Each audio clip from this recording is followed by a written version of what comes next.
Reko Diq discovery के बाद से हमें एक बात सुनने को मिलती है कि यहाँ इतना सोना और कॉपर मौजूद है जो चंद सालों के अंदर पाकिस्तान का बैरूनी कर्जा उतार कर पाकिस्तान को एक अमीर तरीन रियासत बना देगा, जिसके बाद पाकिस्तान में गुर्बत का नामो निशान ही नहीं रहेगा। लेकिन गुज़श्ता 30 सालों में पाकिस्तान को तरक्की याफ्ता बनाना तो दूर की बात, ये मनसूबा कागजी कार्रवाई से बाहर नहीं निकल पाया है। आज की इस वीडियो में हम आपको हकीकत बताएंगे कि रेकोडिक में कितना सोना और कॉपर है और यहाँ कौन माइनिंग कर रहा है, इस मनसूबे से पाकिस्तान को कितना आमदनी होगी और माइनिंग करने वाली गैर मुल्की कंपनी कितना हिस्सा ले जाएगी, जबकि किस ने इस प्रोजेक्ट की मद में रिश्वत वसूल की और मजीद रिश्वत न मिलने पर मंसूबे को इल्तवा का शिकार करवाया, जो पाकिस्तान को आज तक ढेले का फायदा नहीं दे सका है, बल्कि उल्टा रियासत पाकिस्तान को जुर्माने का सामना भी करना पड़ा। रेकोडिक बलूचिस्तान के जिला चागी में रेकोडिक शहर के पास वाक़ है, जो ईरान और अफगानिस्तान की सरहद के करीब पड़ता है। ये इलाका टिथियान मैग्नेटिक एरे का हिस्सा है। ये मादनियात से मालामाल खित्ता जो तुर्की से जनूब मशरकी एशिया तक फैला हुआ है। रेकोडिक को 1970 की दहाई में जियोलॉजिकल सर्वे ऑफ पाकिस्तान और अक़वाम मुत्तहिदा के तरक्याती प्रोग्राम ने दरियाफ्त किया था। 1990 की दहाई में ये प्रोजेक्ट ऑस्ट्रेलिया की माइनिंग कंपनी BHP बेल्टन को दिया गया, जिसने बाद में Canadian company barrack gold corporation और चिली की एक कंपनी एंटोफागास्टा के साथ शराकत दारी की ताकि टिथियान कॉपर कंपनी TCC बनाई जा सके। TCC ने वसी रिसर्च और फेजिबिलिटी स्टडीज की, जिसके बाद अंदाजा लगाया गया कि रेकोडिक के पास 5.9 बिलियन टन ऐसे ग्रेडिंग कॉपर जबकि सोने के ज़ख़ीर की मिकदार 41.5 मिलियन औंस है। माइनिंग शुरू होने से पहले ही सियासी पार्टियों और काली भेड़ों की जानिब से अपने अपने हिस्से की रिश्वत वसूल की गई थी, लेकिन 2011 में इस मंसूबे को उस वक्त एक बड़ा धचका लगा जब गैर मुल्की कंपनी को फिर से इनकी जानिब से ब्लैकमेल करना शुरू कर दिया गया। लेकिन गैर मुल्की कंपनी की जानिब से इनकी शर्त न मानने पर हुकूमत बलूचिस्तान ने TCC माइनिंग लीज की दरख्वास्त को मुस्तरद करके इस मंसूबे को खुद तैयार करने के अपने इरादे का ऐलान किया, जबकि TCC ने इस फैसले को सुप्रीम कोर्ट ऑफ पाकिस्तान में चैलेंज कर दिया। Chief justice supreme court Chaudhry Iftikhar Ahmed Sahab ने हीरोपंती का मुजाहरा करते हुए 2013 में बलूचिस्तान हुकूमत के हक में फैसला दिया था। फिर TCC ने पाकिस्तान और ऑस्ट्रेलिया के दरमियान दो तरफा सरमायाकारी के मुआहदे के तहत पाकिस्तान के खिलाफ बैनुल अक़वामी सालसी का मुकदमा दायर किया। 2019 में सालसी ट्रिब्यूनल ने पाकिस्तान के मुआहदे की खिलाफ वर्जी पर TCC को $5.8 बिलियन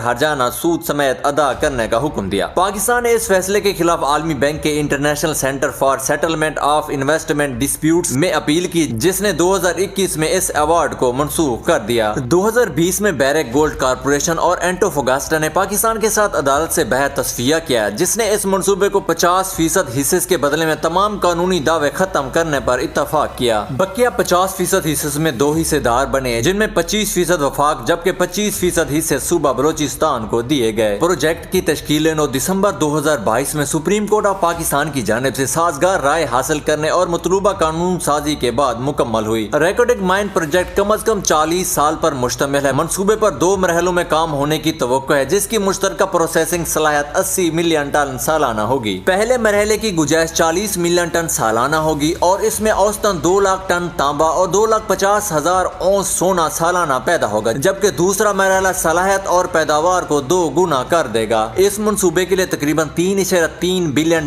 की इब्तदाई सरमायाकारी और तोसी के लिए इजाफी $2.5 बिलियन की जरूरत होगी। ये प्रोजेक्ट जदीद तरीन टेक्नोलॉजी और माहौलियाती मेयारात का इस्तेमाल करेगा ताकि इर्द गिर्द के माहौल और कम्युनिटीज पर इसके असरात को कम किया जा सके। माइनिंग के अमल के दौरान पहला कदम ट्रक और शावल्स के जरिए खुले गड्ढे की खुदाई करते हुए जमीन से एसिक निकालना है। इसका मतलब है कि बड़ी मशीनें चट्टान को खोद कर उसे प्रोसेसिंग प्लांट तक ले जाएंगी। दूसरा मरहला फ्लोटेशन का इस्तेमाल करते हुए एसिक पर कार्रवाई करना है, जो कि कीमती मादनियात को वेस्ट राख से अलग करने का तरीका है। सबसे पहले एसिक को ग्राइंड करके पानी और केमिकल्स के साथ मिलाकर लिक्विड मिक्सचर बनाया जाएगा। फिर हवा के बबल्स को इस मिक्सचर में दाखिल किया जाएगा, जिससे तांबे और सोने के ज़रात बबल्स के साथ जुड़ेंगे और सतह पर उठेंगे, जो एक किस्म का फोम होगा। इसके फोम को स्किम करके खुश्क कर दिया जाएगा, जिससे तांबे और सोने का इर्तिकाज पैदा होगा। तीसरे मरहले में इस कंसंट्रेट को स्मेल्टर में पिघलाकर तांबे और सोने को दीगर इम्प्योरिटीज से अलग किया जाएगा। हतमी मसनूआत कॉपर कैथोड्स और सोने की बार्स होंगी, जिन्हें मार्केट में फरोख्त किया जा सकता है।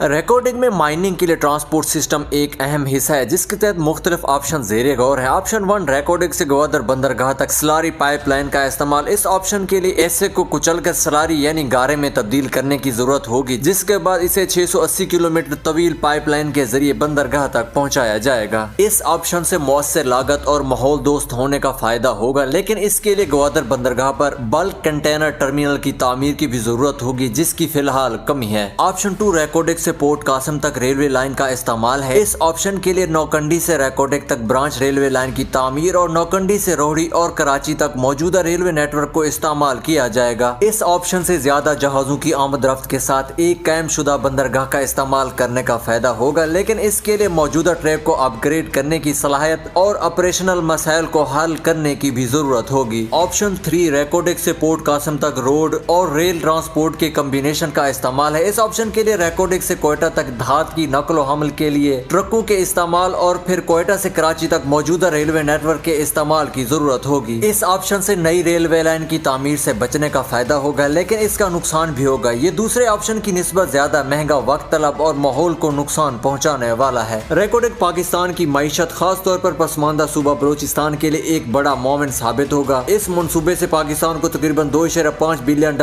سالانہ ریونیو جنریٹ ہونے کی توقع ہے، جس میں $1.25 بلین وفاقی حکومت اور $1.25 بلین بلوچستان حکومت کو جائیں گے۔ یہ منصوبہ ملازمتیں پیدا کر کے علاقائی معیشت کی ترقی کو فروغ دے گا اور سماجی ترقی کے پروگراموں میں سرمایہ کاری کرے گا۔ مائننگ پیک ٹائم کے دوران اس منصوبے میں 8,000 افراد کو ملازمت دینے کی توقع ہے اور پیداوار کے دوران یہ تقریباً 4,000 طویل مدتی ملازمتیں پیدا کرے گا۔ بیرک گولڈ کارپوریشن دنیا بھر میں اپنے آپریشنز میں مقامی لوگوں اور میزبان ملک کے شہریوں کے روزگار کو ترجیح دیتا ہے۔ یہ منصوبہ مقامی کاروباروں اور سپلائرز کی بھی مدد اور افرادی قوت کے لیے تربیت اور ہنر کی ترقی کے مواقع فراہم کرے گا۔ توقع ہے کہ ان پروگراموں میں فیزیبلٹی اور تعمیراتی مدت کے دوران تقریباً $70 ملین کی سرمایہ کاری ہوگی۔ اس کے علاوہ ریکارڈنگ بلوچستان کی حکومت کو $50 ملین تک کی رائلٹی پیش کرے گا جب تک کہ کمرشل پیداوار شروع نہیں ہو جاتی۔ ریکارڈنگ ایک عالمی معیار کا تانبے اور سونے کا منصوبہ ہے جو پاکستان کی معیشت اور بلوچستان کی ترقی کو بدلنے کی صلاحیت رکھتا ہے۔ اس منصوبے نے بہت سی قانونی اور سیاسی رکاوٹوں کو عبور کر لیا ہے اور اب یہ فیزیبلٹی اور تعمیر کے ساتھ آگے بڑھنے کے لیے تیار ہے۔